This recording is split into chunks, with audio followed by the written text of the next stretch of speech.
I don't know why nobody could answer this question for you, everybody knows this. So, you went to vipassana. That means you must just shut up and do it. Not ask this question, that question. You know what is my handicap? You want to know?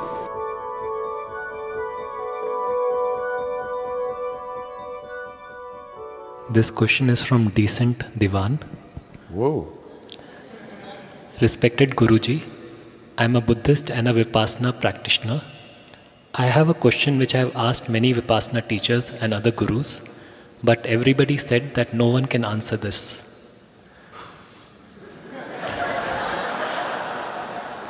In one of your video you mentioned, and also it is said in Buddhism, that rebirth is due to our unfulfilled desire or karma. I accept this, but then a question arises. Let us suppose I took birth for millions of times because of my karma desire, but before my very first birth, there was no body, no mind, karma, desire, or nothing of me existed.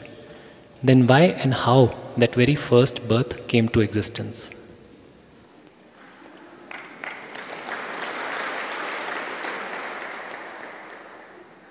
Now, even I'm wondering about that about you.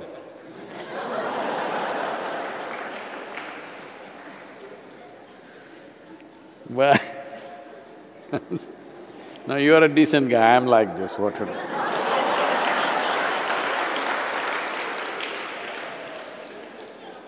Let's take that question further back. It's not just about your birth. Well, in the yogic culture, there are theories which are explained in the form of dialectical stories, how Shiva was like Shava. Shava means a corpse. He was inert, phenomenal energy but inert. Then energy or Shakti came and danced around him, upon him, then he got kind of woke up.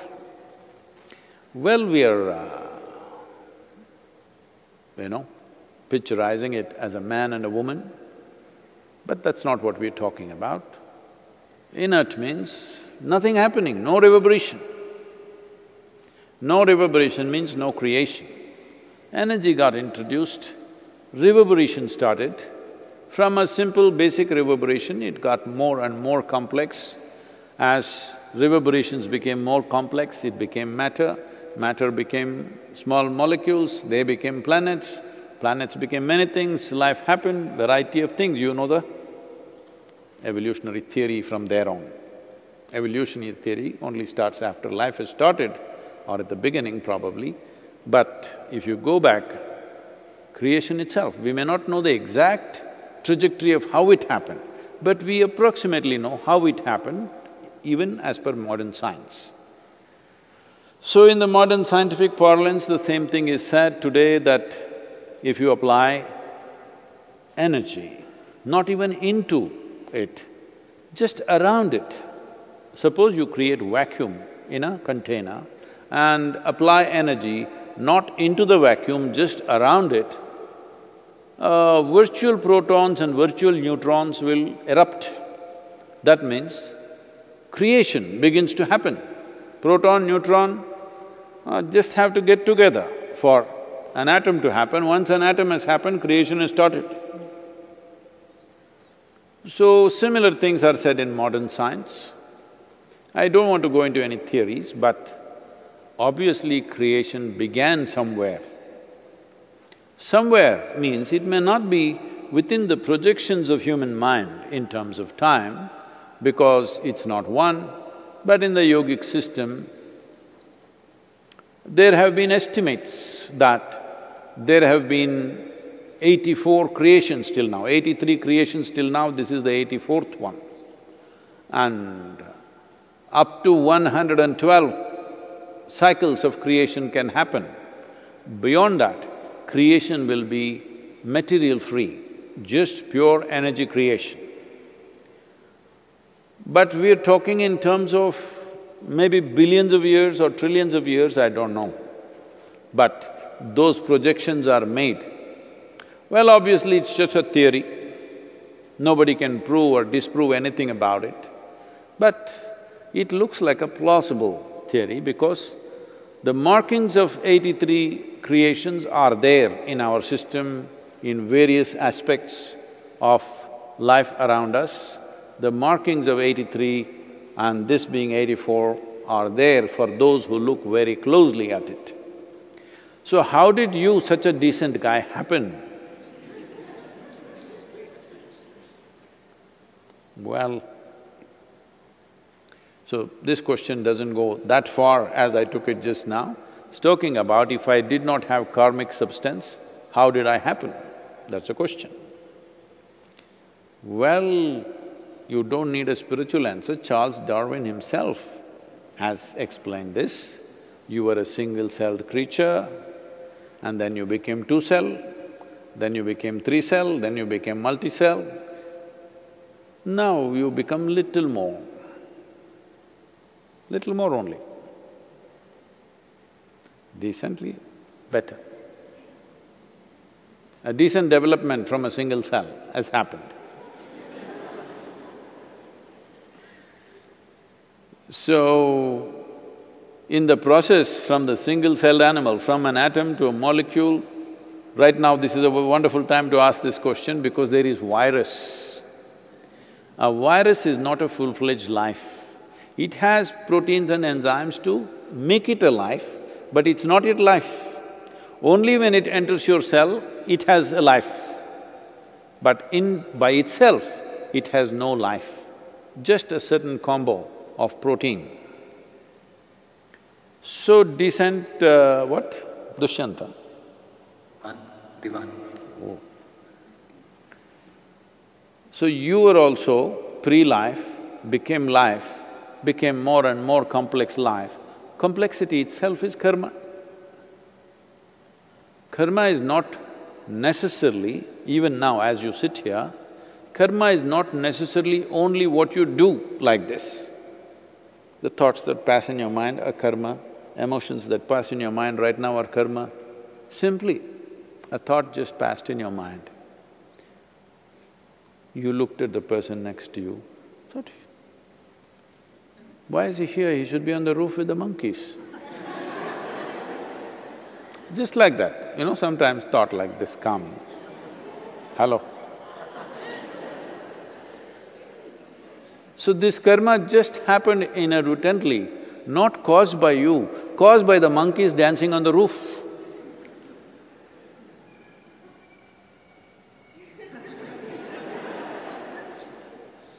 So, because monkeys came there, you looked at this guy.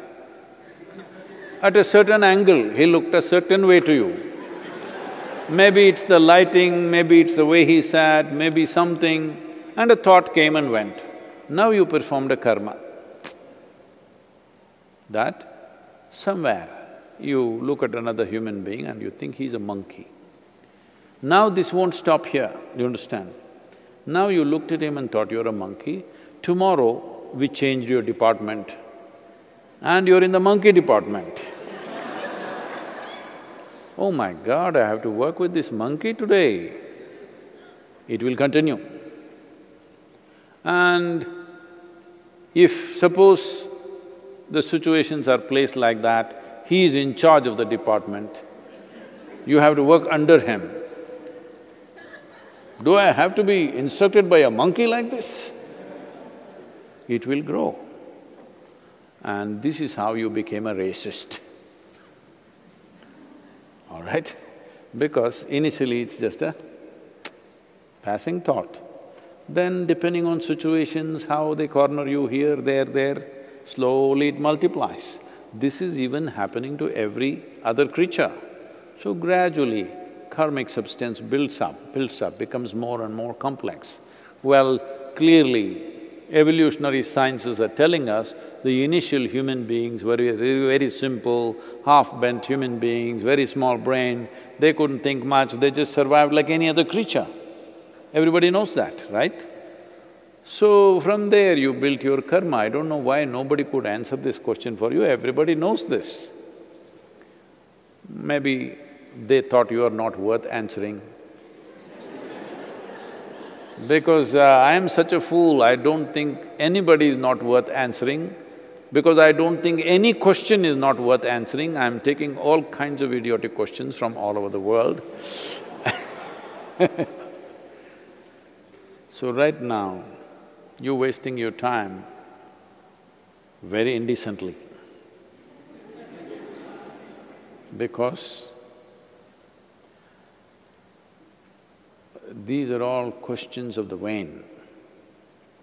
Because mainly, your questioning is towards whoever those… I don't know who are those people that you ask questions. In some way you want to make a fool out of them. That's all you're interested in. You're not interested in knowing anything about yourself. You're not interested in having tools for your transformation or growth. You said you went for vipassana. Vipassana means no questions.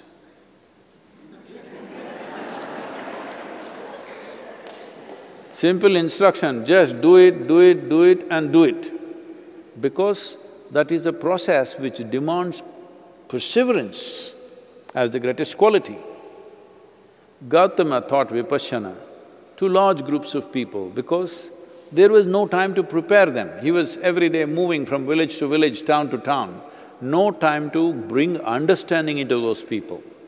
So no teaching, no question, just simple instruction. Get the instruction right, just do it, do it, do it. Slowly it will transform you. It's a bit laborious process, but a fantastic process that even if you have no clue what you're doing, if you just do it, slowly it will transform who you are. When I say transform you, every aspect of you, including your chemistry, gradually it will transform. It's a laborious process because in those times, you must understand, he was teaching 2,500 years ago. 2,500 years ago, the common wavelength of the society was not intellectual understanding. The common wavelength of the society which lived hard lives was perseverance. People could persevere. Today, to make them persevere, you have to talk to them for hours and hours and hours because they think they understand everything. Those days, people had no such problems. They knew that they don't understand. So you had to just you had to just instruct them and say, do it.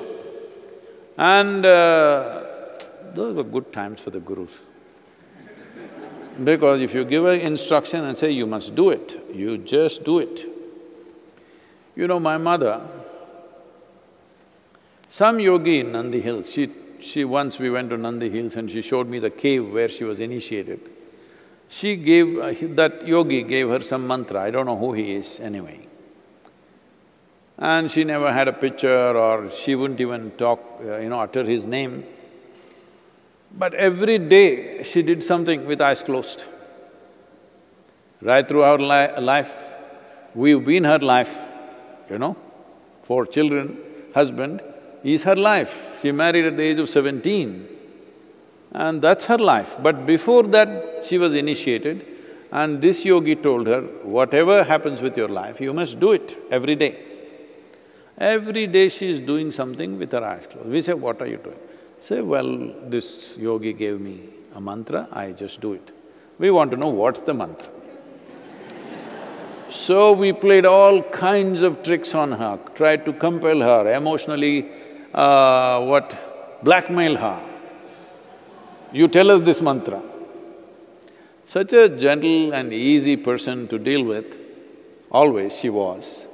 But not once, no matter what, either to her husband or to her children, she ever told the mantra because the yogi said, you don't share this with anybody. I mean to say, it was so easy to instruct them. If I tell you, keep this to yourself, you'll put it on the social media.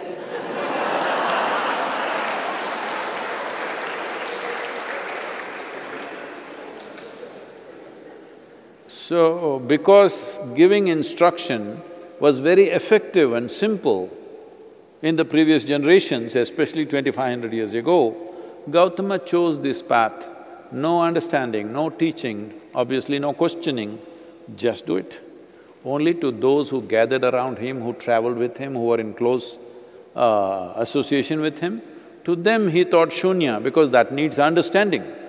Without bringing substantial understanding, that won't happen. So you went to vipassana. That means you must just shut up and do it. Not ask this question, that question, because that question or the answer will not in any way add to your practice. The practice has been designed in such a way, irrespective of who you are, if you do it, it will work. It's just that it's a bit laborious. You have to do it for hours every day, for a long period of time. But it will work, it's a fantastic device for those times. Even now it is for a whole lot of people.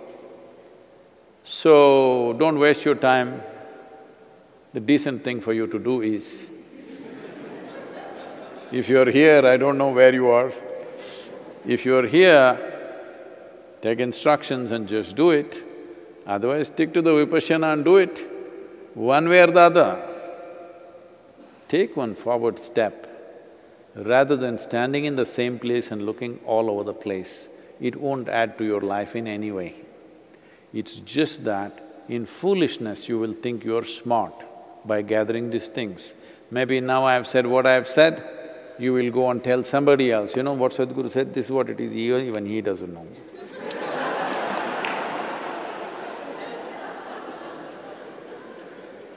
Or you will make it your answer and put it on the social media.